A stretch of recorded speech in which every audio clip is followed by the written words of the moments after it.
Hello, my friends. I am back with another guest. Hey there, guest. Hi. I am joined today by Yehee, and we are going to have a conversation today that I think is super important. And I'm not sure if this is the first of its kind on yours. I think we've had situations, unfortunately, people have gone through what you've gone through and what you're going to talk about today. But, my goal with the Life Shift podcast is always that each episode finds the ears that needed to hear it that day so that they feel a little less alone in their experiences. And so, before we started recording and before when we first started connecting, you were like, oh my gosh, I have so many like major shifts in my life that have like changed the trajectory. And so I gave you the assignment of challenging you to identify maybe one you feel is the most significant that we could talk about today. So I appreciate you doing your homework. Thank you for giving me the homework, and it was a no-brainer for me, honestly. I don't like homework. I just did a second master's degree, and I learned again 20 years later that I didn't like homework. I So I'm glad it was easy for you. I had an affinity towards it somehow for some reason as a kid and teenager, but now that I'm like a grown adult working and stuff, I'm like, wow, I don't know why I enjoyed it then. Actually, I do know, and we can get into that in my story. Yeah. Did I just see that you just like got accepted to a new program? Yes, so I've been online teaching for a bit, and I was always good at it, starting from hybrid teaching year when COVID started. And creating instructional materials digitally is something that I've been doing for a while, so I thought might as well major in it and get a master's. Oh, awesome. Well, congratulations. And by the time that this comes out, maybe you will have already started. Yeah, probably. So why don't we have you kind of paint the picture of what your life was like leading up to this moment that we're going to kind of dissect and talk about today, and you give us a little backstory. Sure. I was born in South Korea with cerebral palsy, so I was 3 months premature. I was supposed to be born in like late September, early October, but I was born in July. And what had happened was I wasn't breathing when I was born, so it shut down like part of my brain pretty much. And so cerebral palsy is like, for a lack of better words, just to make it easy, it's like partial paralysis in a way. It kind of, I still feel all my senses and all my body parts, but I'm very tense all the time. Like, as part of the disability, it affects your nerves and muscles. So you have to constantly be at least doing cardio or going on walks to make sure that you're maintaining it. But anyway, when I was born, the doctors told my parents that I wasn't going to be walking or talking or really doing much more than being a vegetable.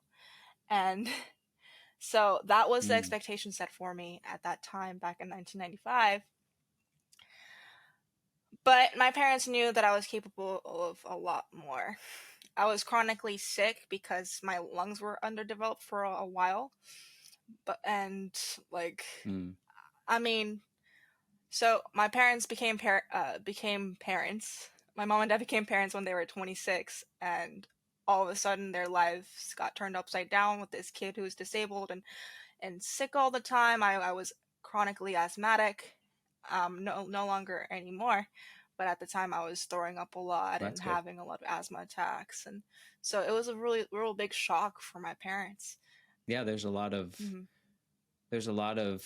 adjustment, I guess. I mean, I just in becoming parents, there's a lot of adjustment, but then the circumstances that you mentioned, I think that adds another layer of maybe something that they weren't expecting, Right. I would imagine. And so, yeah. For medical professionals to tell you, I mean, firsthand, in front of your face, that like your kid's gonna be nothing, is quite a Yeah. setup, and it was just quite a ride. And when my parents tried to put me in school, I was actually not admitted or accepted into just regular school. The administrator said that I would be too much of a handful for teachers and that I wouldn't follow along with the other kids. And so they sent me to a special education school where they only taught me the Korean alphabet for like 8 months. And my Oh parents were gosh. very distraught by that because meanwhile, you know, they put like times tables around my house, like with Pokemon characters and stuff on them.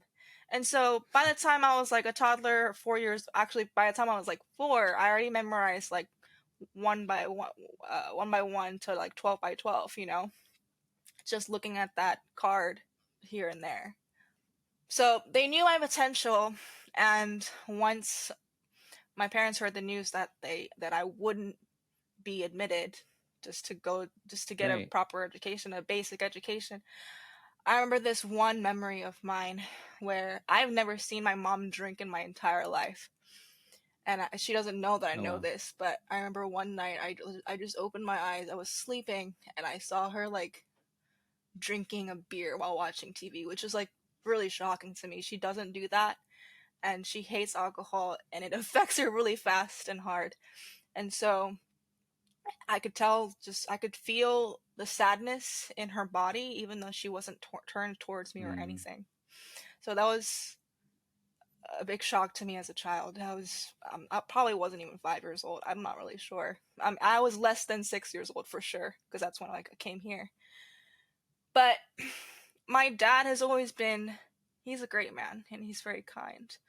But I know for a fact he was always mentally ill. I don't know from what age, probably very young. He saw this as well, and he wanted me to have a better education. So he applied for a work visa to come here. There was, just like fate, there was this other Korean guy who owned a landscaping business in Houston, and he happened to have a botany and horticulture master's degree. So he jumped on that opportunity for me, not for anybody else, because really there's not much Right. benefit for you to leave your home country if you're not like struggling yourself, but because of the discrimination I was facing, that was just the Yeah. forefront. That was everything. And at the time, so the application went through, but it's early 2000s. We were set to come to America like early 2002, and it was all already in the works, approved and everything. A few months before then, 9/11 happens, and that Mm. actually affects us soon after we come back, or we come to America. So we leave all our family behind, just my parents, just me. This was also during a time where people weren't really buying flowers for others. That used to be a big thing back in the day, in the 50s, 60s, what have you. But the company was really relying on businesses, whether it's big or small, to hire them for landscaping and stuff to survive. But it just wasn't going well. And for you to keep your work visa, you have to renew it every couple years. But it also depends on the company doing well, and it's not always your fault, and that's what happened. The company failed, and my dad lost his work visa. I mentioned 9/11 earlier. That made things infinitely harder for immigrants to apply, reapply, stay as lawful immigrants in the United States. But Right. even without that, it's hard to even get another employer or company to sponsor you and your family as a foreigner. So he has a Right. master's degree in Korea, but it's worthless here, especially in an industry where it's starting to fail for botany and horticulture, for landscaping, for flowers. At the same time, this issue of me not being able to attend school in Korea still exists. It didn't go away. I'd already been going to Right. school by the time that work visa expired. I'd already been going to school for 2 years and And you excelling were at that. assimilating. Yeah. Yeah, you were assimilating appropriately. My first year was pretty tough. As far as English goes, as far as the English goes, that language barrier, it was okay. As a child, you don't really you don't need to know that much vocabulary to make it through. But I didn't Right. know like America's states and capitals. And I remember my first quiz in second grade or test, some sort of assessment. I got one right, and it was just a guess. But then my mom, I like came home crying, and my mom was like, "Let's do this." And overnight, I got 100. I was my brain was like a sponge, as they say. You know, kids absorb everything, and Right. this Did ability. you find that the school, yeah, did you find that the school was, I mean, were they trying to segregate you, or were they trying to bring you in just like any other student? It was crazy Because I know you because, saw that discrimination. yeah, it was just like anybody else. And I remember before I came to America, it was like my parents tried to prepare me by putting me into English classes, like paid, and I was getting bullied severely. But I was really smart. I was sitting in classes, and within months, I went from a class with like kids my age, maybe a little older, to like kids who were 10 to 13 years old, and I'm just 5 or 6 years old at that time. When I was in classes, especially with my peers who were closer in age to me, in those English classes, I was being mocked, laughed at. Kids were throwing stuff at me, and this one memory in particular. So, when I was going through those English classes, when I was in Korea, I had no resources, I had no crutches, I had no wheelchair. So, my mom had to bring me to those classes with a stroller and on a bus. Like, it was like a whole trek every day. I don't know if it was every day, but however many times a week. And at the end of class one day, I remember I had to wait for my mom. And there's this one kid who knew that if she were to move all of the desks away from me, I would just be stranded there. So that's what she did, and I had to just wait for my mom to come. And already having all those traumas in before that time of knowing that like administrators didn't want me, doctors didn't think I could do anything, I just sat there. I couldn't even, like, I cried, but not loud. I didn't scream. Like, I just felt like a burden to like everyone. So I just sat there, Yeah. crying, waiting for my mom. And Yeah. I mean, the world around you was kind of othering you and putting you in a space that was like, you know, assuming you didn't belong. Meanwhile, you're thriving with your learning and you're understanding things, and your parents have this faith in you, as they should, because you were proving everyone wrong. But kids are just real jerks a lot of the time. and So I can imagine that when you came to America, there was the fear of, okay, well, I'm not a native English speaker, so that is going to be a challenge. But also, I've experienced all these things before. Is it going to be just the same right. when I get to America? Did you have those feelings? I did. I really did. But to my surprise, so I came in early 2002, about around April, which means that it was like the end of my first grade year. And they were kind of considering keeping me back and keeping me in first grade, but then they just decided to move me along because they realized how much I was just kind of soaking in. But so Yeah. that same year in my second grade class, there's this kid. I'm in a wheelchair at that point. My local church, my local Korean church, provided us with a wheelchair, and there's this one kid. I don't know his last name. None of us know last names when you're like 7 years old. But this kid named Ryan's like trying to hold my hand. He likes me, and I'm like, what is going on? Like, I had no idea this was Yeah. possible, you know? Right. And like they're It made you feel actually like everyone else. yeah, and there were actually kids who wanted to like push my wheelchair. It was fun for them, and it was just another world. I couldn't believe it. Like acceptance. It's nice to feel like you belong, and when so much of your previous experience didn't. And I'm happy that when you came here, that was a thing. Right. So I'm glad that you were able to assimilate. So go on with your story, and you were having your father kind of lost his work visa or the ability to Right. get it. Yeah, so in 2004, 2 years after he obtained the visa, he lost it. Meanwhile, his degree is useless. He's got a family Right. in which other employers need to like consider sponsoring. but I'm already going to school. It's not like they're just gonna like consider putting me back into a country that totally rejected me.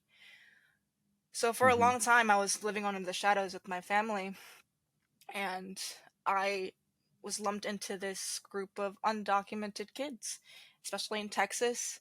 That's a big group.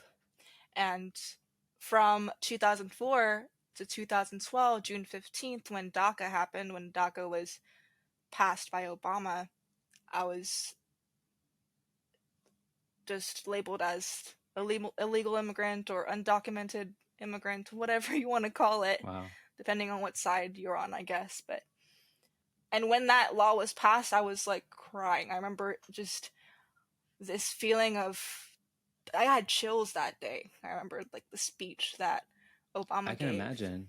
But during that entire time, and even the time, even when I was in Korea, what people didn't know was that I was going through abuse the entire time. And my dad was Mm. very violent. I've witnessed him put hands on my mom in very violent and vivid ways. And I couldn't tell anyone about it because I knew that if I had said something, someone would be at my door.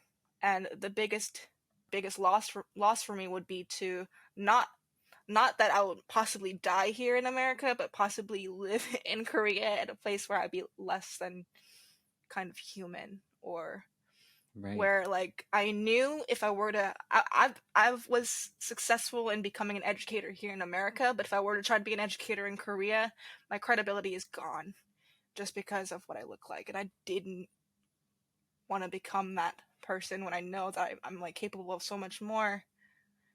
So I kept silent for a long time, and I have I recently got diagnosed with PTSD last year, but it was no surprise to me. I mean, I probably had it for my entire life basically, and Earlier you said, well, I think I know why I performed well in school and I liked doing homework. And I think I can relate to that in a different way, but similar, is that early childhood trauma.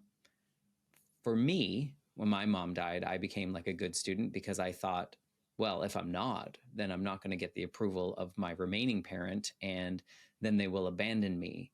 And in the kind of semi parallel with you is like, if you're not a good student, this could lead to potentially going back to Korea where you don't feel like a human. mm-hmm.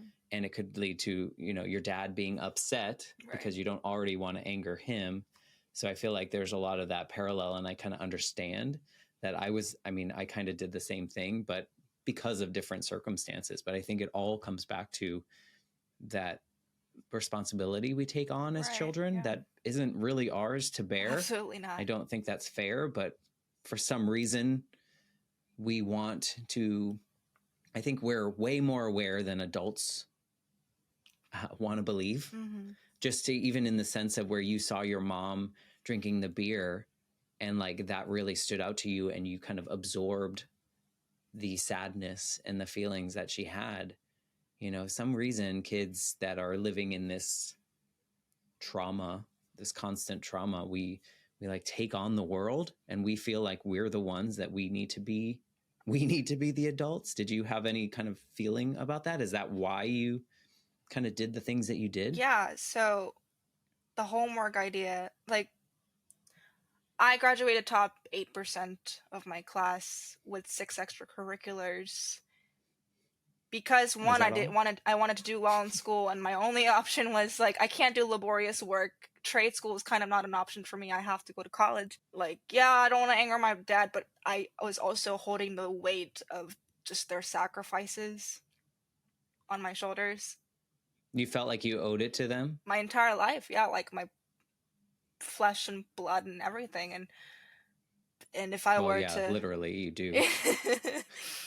and if I were to mess up or whatever, all that is gone. But I also did really well in school because, and I was in so many extracurriculars to avoid going home because like school was the safest place for me.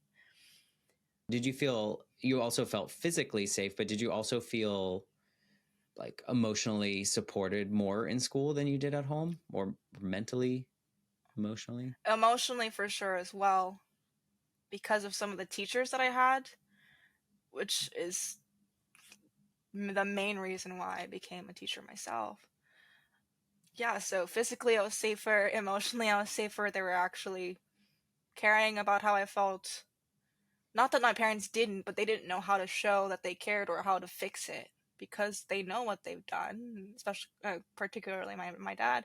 But because of my dad, my mom was also dealing with a lot of emotional issues, and she took it out on me a Yeah. lot. And neither of my parents are terrible or awful people. They just did what they knew, right? And that's kind of what resulted from it.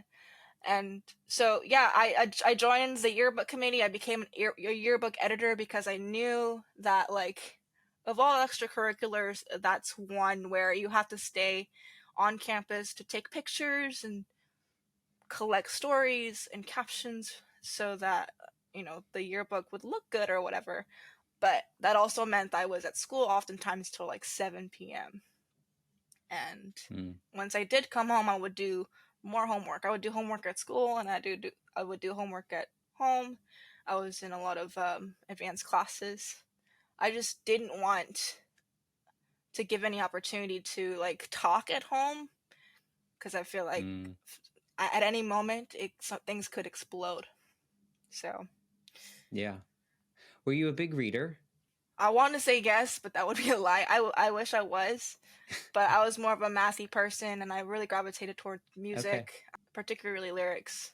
But oh, Okay. The reason I ask is sometimes people that have these home lives, as you describe, they kind of like to read a lot to disappear, to kind of fantasize about being in those spaces. But it sounds like your extracurriculars were kind of your let me pour all myself into here right. because this is a lot more safe. So, And being a workaholic, especially at that age, was like respectable. I mean, it's seen as respectable or commendable for any age. No one really considers what's going on, like, because it just looks good, right. And that's Right. the She's got it all facade. Yeah, together. that's the facade I need to give. So Yeah, because you didn't want questioning. You didn't want people to question your home life at all. right. I mean, at school I was smiling all the time. I was a star student, and I ranked 9 out of 144 kids, and that's what it was. Were you happy at school? I was, yeah, because my talents were being acknowledged. I was actually, like, I love math because it's a universal subject and you don't really need cultural or like language knowledge for you to be successful in it, and Right. that's what set me up for success in early on. My algebra 2 teacher in particular, he taught all of us about compound interest and stuff like that, which was very interesting to me because of like retirement, and everything is compound interest, like mortgages and car loans and stuff like that. So it was very interesting to me. Yeah. I asked if you were happy because, you noted that you were smiling at school and those kind of things, and I didn't know if that was more of a cover and you were just kind of had to kind of go into it in that direction, but it sounds like you really enjoyed being there, but also, maybe you were covering things up as well. So it was like a double. It was definitely both. I had to do both, but I had friends, and I had my best friend in high school. Actually, I went to dinner over at his house every Wednesday, and it was like a different world. Like, his parents were professional cellists, like being successful musicians, period. That's something that's not common, and they were very supportive of their 3 sons doing what they love and what they're passionate about, and I've never heard them yell, and it was just like complete opposite of what I've been through during my childhood. So it was a great just break, I guess, and this playing house and family and this space where I actually felt safe. But when I was 16, right when school started, or right before August of when was I 16? 2011. Um, Wow. sorry. But August 2011, That's fine. yeah, It's fine. my dad left to go back to Korea, and this decision was made within like a month or two. And he made this decision knowing that like he could never come back for 10 years to see his family because of the status that he held. And holding that information, and then also becoming the sole English speaker of the house and just dealing with my mom's emotions, I was already growing up really fast, but I felt like that really expedited things for me. Yeah. So your dad chose to leave because, do you know why? He tends to just kind of run away from things a lot, and that it's something that he deals with today as well. One thing that I always admired from him, and I kind of did get from him, was that no matter what, as long as you're alive and breathing, the world still goes on and it can still be okay. But then he took that to an extreme.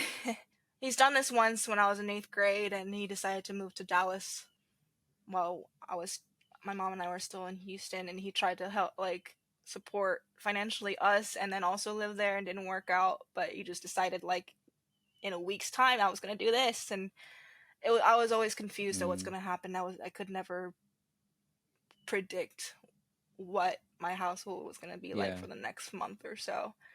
So, what were you, what were you feeling when that day, that last day when he decided to leave? Do you feel like that moment was like your shift, or do you think it came later when everything kind of settled and you figured things out? The shift is still happening, but at the moment, at that time, as a 16-year-old teenager, I was in the shower. I didn't even see him. He just said, "Oh wow, all right, I'm going. Like, take care of your mom," and that was it. And it felt unreal, and it took a while for it to kick in. And at the time, the first like handful of years, 3 or 4, I mean, all throughout college, from junior year of high school to end of college, basically, I'm just thinking, like, you spent all this time beating my mom and also me.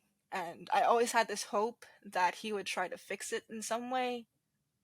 Not by leaving, but by actually trying to, I don't know, get help, or maybe he'll change. I didn't know really how therapy works or like how the brain works at all at that time. But he didn't. And he chose to go back knowing that he couldn't see us, and he took that chance, he took that risk. And at that time, as a teenager, I thought, wow, like, I didn't deserve love, and that, like, not even my dad would stick around to see things change and for the better. And so navigating that through college was really tough. And I mean, I dealt with that by, like, that was probably my most wild time, and it was fine. I never went too wild, but it was just, I lived on campus, and I was like, screw this. I chopped all my hair off. Like, all this stuff, right? And it was a good outlet. Like, I'm glad that happened, but it really wasn't until I was like 23, 24, and even later, maybe even, that, like, and there was one point in my life where I went blind in one eye for a month because I was so stressed, and my university forced me to go to the on-campus counselors. And that's when my therapy journey started, when I was like 19 or 20. But that's when I started realizing a lot of different things, that ultimately, like, my dad doesn't not love me. He's dealing with his own stuff, you know? Do you, now going through that journey and looking back, do you think that was his only solution? That was his only capability to protect you and your mom, was just like eliminate him from the situation? I really think so, yeah. I mean, if he was still around and I was going to college, I don't think that I could have lived on campus without him exploding, without things happening. I wouldn't be able to, like, fully just be comfortable with living on campus, or he might not even let me be on campus. I don't know what that would have been like. So I think Yeah. things really Do you think happen that, for a reason and on time. yeah, did it give you, I mean, thinking back to that 16-year-old version of you that's also devastated at the time, was there any part of you that felt like you had a little bit more freedom to be yourself at home and at school? Yeah, absolutely. Another big memory that is always in my head and will never leave, and that's part of my PTSD, is that when I was 13 one night, I saw my dad raise a knife at my mom, and I Um, heartedly believed that he wouldn't have ever actually done anything. But that moment at 13 years old, like, at that time, by that time I had a wallet, a secret wallet, and it wasn't really secret. My mom knew I had it, but like, I had saved all my allowances from when I was like 7, or any kind of coins that I could get my oh, wow. hands on, just in case like I needed to run away or find a motel. Hmm. But at that moment when I saw that, and as a 13-year-old, you're a bit more cognizant of like how things work. I was like, wait, if I were to run away and look for a motel for safety as a kid, as a 13-year-old, or what have you, police is gonna be at my door. CPS is gonna be at my door. Like, I'm gonna end up right back. So on that night, I decided that this money is gonna go for my suicide. I'm not gonna live a day after 18. There's no way that this can happen. And once I Hmm. kind of processed my dad's departure for like a year or so, I opened a certificate of deposit when I was like 17 and just about to graduate, or maybe even like the day after graduation, around that time. I opened a certificate of deposit, putting my suicide money into Hmm. into that, and I'm very proud of it. It's still it's part of my retirement account. Like, it's not much. It was like 11, twelve hundred Right. dollars, like no more than $1,500, and the fact that, wow, literally from Yeah, suicide to like saving up for a future, I think that's really that's a statement in itself. for sure. And I don't want to dig too deep, but I mean, why 18? Why was that like the cutoff point for you after that moment? Just because you knew like now you were done with school, so you didn't have that escape anymore? Right, yeah. And And so you were afraid that like now he's not going to let me leave the house and I'm going to have to stay here and there's danger here, or maybe that's what your brain was thinking. right, and this is like, college is where right before your real life, or starts, and that's going to be stunted. It's going to get in the way. Like, it just felt like so gloom for me, and not, and there's always uncertainty with the future. We never know what's going to happen, but that with that, Right. it was just like, there's no way. Yeah. So it's like it's very challenging when identifying your dad leaving. I mean, I feel like there's so many mixed emotions that come with that, because first you feel abandoned and you feel like, what did I do? Why is he leaving? Is it me? Did I do all this? But then this other side of you is probably like a sigh of relief in some capacity, or I could imagine a sigh of relief, because now it's like, oh, I can go to sleep without locking the door, or I can play my music too loud or anything like that. Did you have that battle back and forth at like that age of like 16 or so? Yeah, I've felt all of that, and I felt a lot of guilt with the relief that I felt often, and a lot of guilt Mm-hmm. with the freedom that I realized. Especially we because we my we put mom, a we put ourselves through punishment. yeah, and especially because my mom is the type who's like, oh, they're your family no matter what. Like, she doesn't Right. believe the idea of cutting your family member off no matter what. And I understand her viewpoint, and she's a very traditional Korean woman, and then I don't fault her for it. So, because of that mentality that I've been taught and raised with, like, it was just a lot of turmoil out of the way. I just felt bad, whether it was actually bad or good. Yeah, because you also probably assumed the responsibility of, well, you said you were the only English speaker in the house, and so you had to take care of your mother in that way. But also, does this allow me to go to college? How did you navigate that world? So when I applied for college, it was just I don't know. I applied for a lot of private scholarships, and I also applied for a university scholarship. From merit and stuff, I was qualified for it, and because I was undocumented, like I couldn't do FAFSA. But there are a lot of like churches or little communities that were able to give, or 500 or 1,000 because of my grades and involvement and my personal essay. And so I told my mom, actually, in order to get this university scholarship, I need to live on campus, and that was not the truth. It was just something that I knew I had to do. Good for you. Yeah. And I feel bad for lying, but it was, I mean, living my whole life in that kind of environment and household, I just needed to figure things out, especially with what just happened, like a year or two prior to starting college. So, yeah. But entering college, I knew, I was like, okay, I made this lie. So I'm going to work to become a resident advisor as soon as possible, which was my sophomore year. And I did. Like, I was very friendly with my resident advisor and the other ones as well, and involved in my on campus. And like, I was very friendly with everyone in my wing or on my floor. I would buy pizzas for everyone on my wing with the campus credit that I had saved up at the end of the semester. And there was a Papa John's that took our credit, so I bought like 5 pizzas or whatever, and be like, come to my room. And you're playing the game. Yeah, the RAs saw that. And that's the thing, though, I'm always playing the game. Playing the game is part of PTSD, where you always have to wonder what's next. Like, am I okay? Am I safe? What can I do to make this, like, make sure that I'm surviving? And like, your brain is always on, so it's always thinking about what's next, what's next, what's next. There's like no time to breathe. And I still struggle with it to this day, but I'm a lot more chill now. Yeah. I mean, it sounds like, you were making choices for yourself that gave you more opportunities.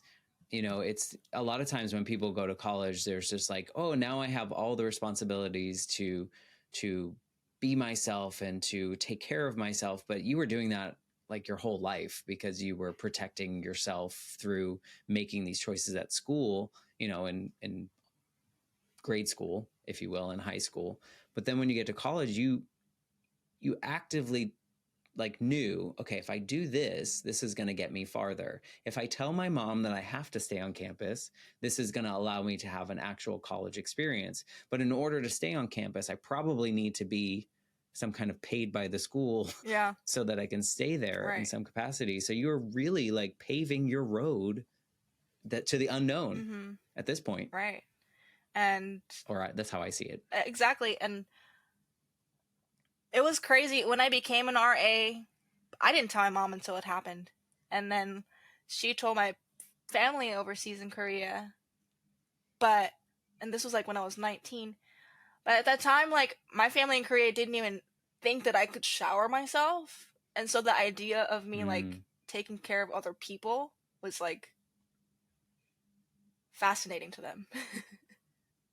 So in Korea, are people with disabilities more kind of in the shadows than they are here in America? They were, and they kind of still are, but it's not as bad now because of the internet. I think there's a lot of creators paving their way themselves. But before the internet, before YouTube, before all these other things, like, I mean, the ADA equivalent didn't really come until later, and even then it wasn't really well enforced. And for a large period of time, like, people with disabilities, and especially children, were just kind of hidden away, like they weren't to be seen. But they weren't talked about. They weren't, doing normal, quote unquote, normal people things. But now I see because they weren't allowed. Right. Now I see videos on YouTube from Koreans like showing how to drive and like having their own podcast, and I'm like, but it wasn't because the culture itself allowed that to happen. It was the power of the internet being able to show everyone in the world and, the world. spread information. Yeah.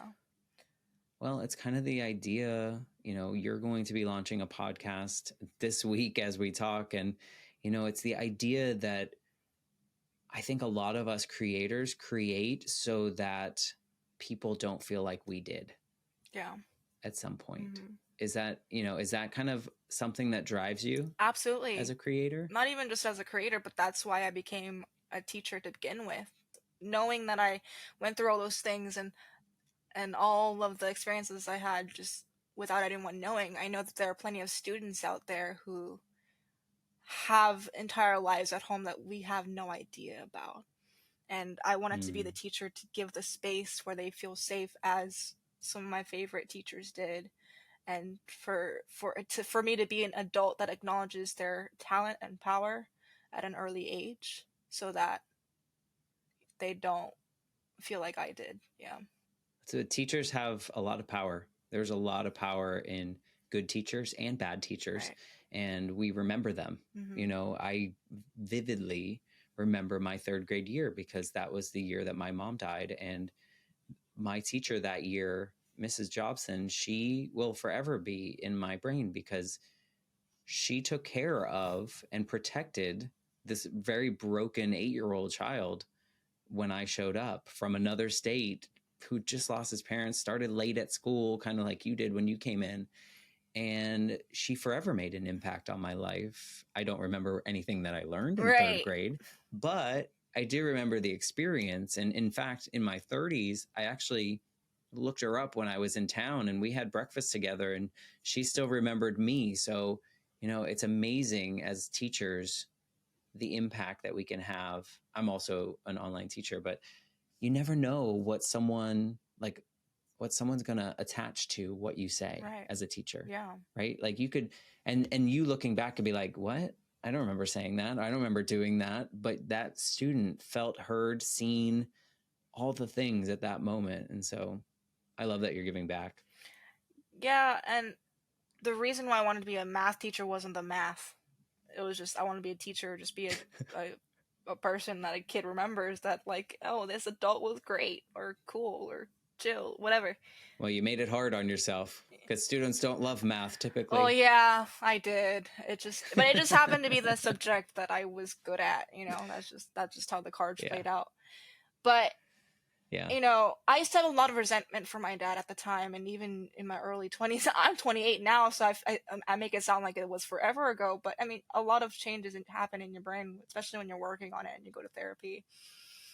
I'm in contact with him kind of occasionally, and I found out that, like, at some point while he was gone a few years ago, he spent a month or two or some time in Germany and then told nobody about it and decided that I'm gonna live there.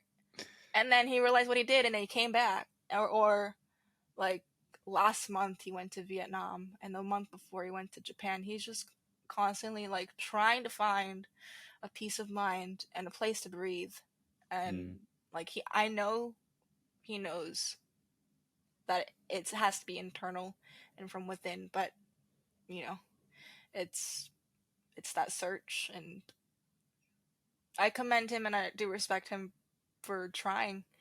He like works out regularly and stuff like that. Like he's gotten help recently and has talked to somebody and is taking medication, and that's good. He has chronic anxiety. I'm sure he has. I think he might have other things, but Koreans are less likely to. The Korean medical system is less likely to diagnose certain. When it comes to mental health, it's kind of a little bit more difficult. But yeah, I mean, that's big of you to give grace and credit to your father despite the experiences that you had with him.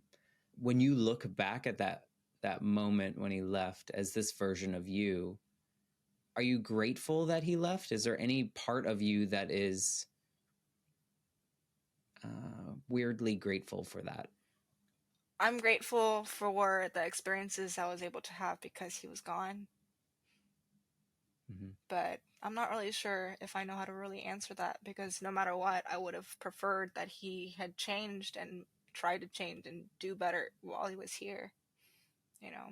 Yeah, it's hard, right? Because, I just look back at these moments and we think, if that hadn't happened that way, would we be here where we are, this version of us?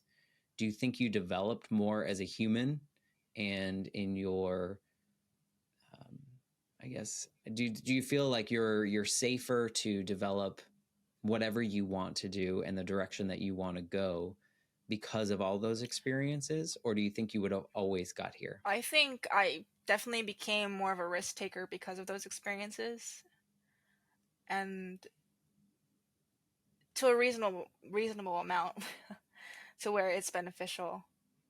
Because you felt safer? Is that why? Just because I've felt like To take the risk? No, it's because I had to. Like if I'm not doing it, then to take the no risk. one else is going to, and Got the it. worst that's going to happen is no. So not dangerous risks, No. but like, I'm going to go to college. I'm going to be an RA. Like, I learned how to drive like 2 years. I started driving 2 years ago, and my mom didn't want me to do that because it's dangerous or I could die, whatever. But But we could die any day. Yeah, and it provides freedom. I mean, there's always for some reason, I don't know, not for some reason. I didn't take those kinds of dangerous risks because, like, again, I didn't want to be sent back, and I have all this like weight on my shoulders of the sacrifices like that. That's kind of been somewhat a foundation of like my motivations and personality and stuff. Yeah. So was DACA really like another permission slip in a way? Oh yeah, absolutely. Because now I can work here at least lawfully, and I'm still kind of in the shadows, but not really. I'm a green card now. I obtained that in 2018, but I at least was at that time like I could have been a teacher. I was a substitute teacher at that time because I was still working to like prove myself, and that's a whole story in itself alone. But I could at least do that and be more myself and be more established. You started out your story talking about the doctors and the school administrators in Korea basically said that you would be nothing or you don't belong.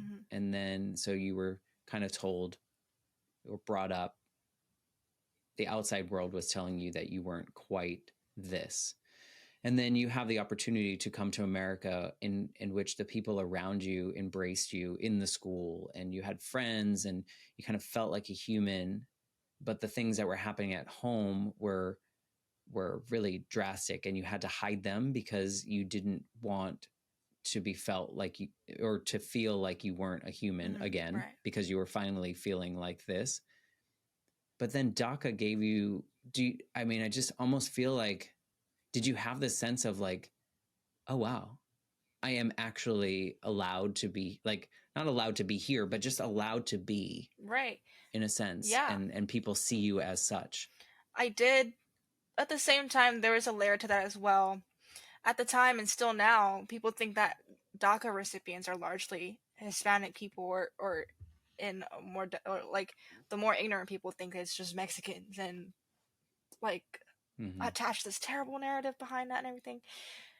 But I'm Korean, and I am part of this community, this group, and I kind of largely felt some sort of like survival guilt because like no one suspected that I was part of it because I'm Korean.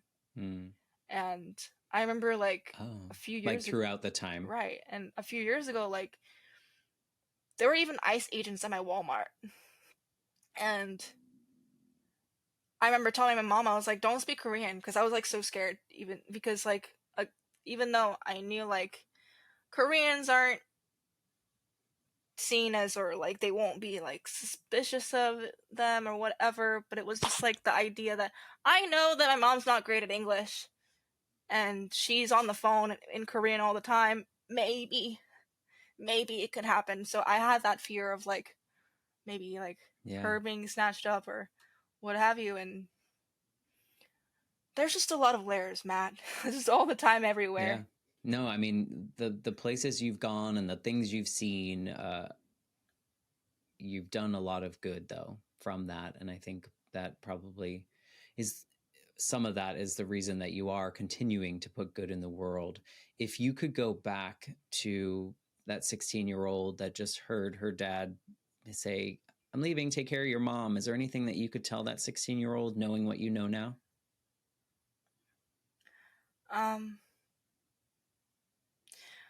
There's this quote that I put everywhere, and this is pretty much how I end at like all podcasts at this point now. Like, but it's so profound to me. You know, it's on my LinkedIn banner, it's on my email signatures everywhere, and it's just the fact that like just do good for yourself and your community, and you'll die a great person.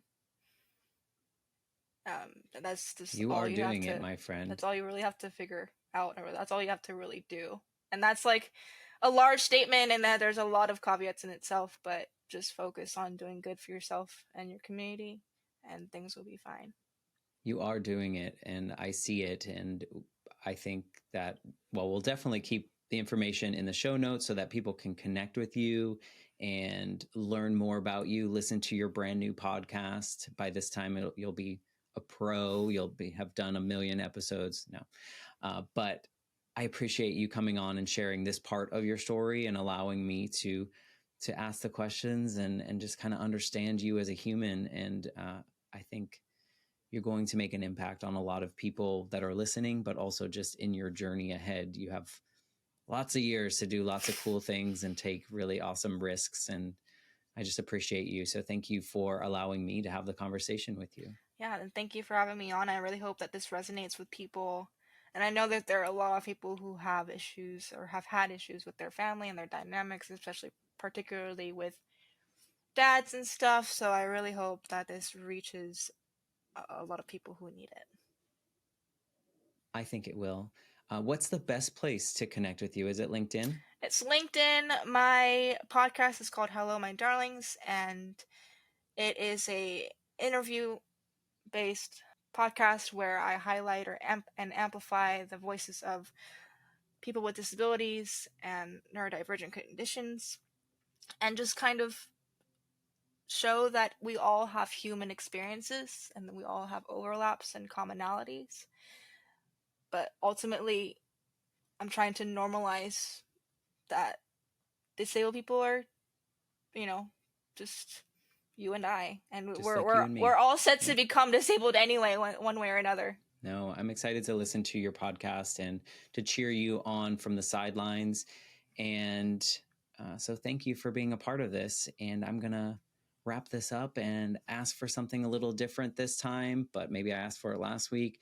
But if anyone's listening is enjoying these conversations on the Life Shift, I'd love for you to share it with a friend and spread the word, because as Yehee said, you know, we're all just trying to do the same thing. We're trying to be good people. We're all human having these experiences, and there's so many things that we have in common, way more than we have in differences. So thank you for being a part of this journey.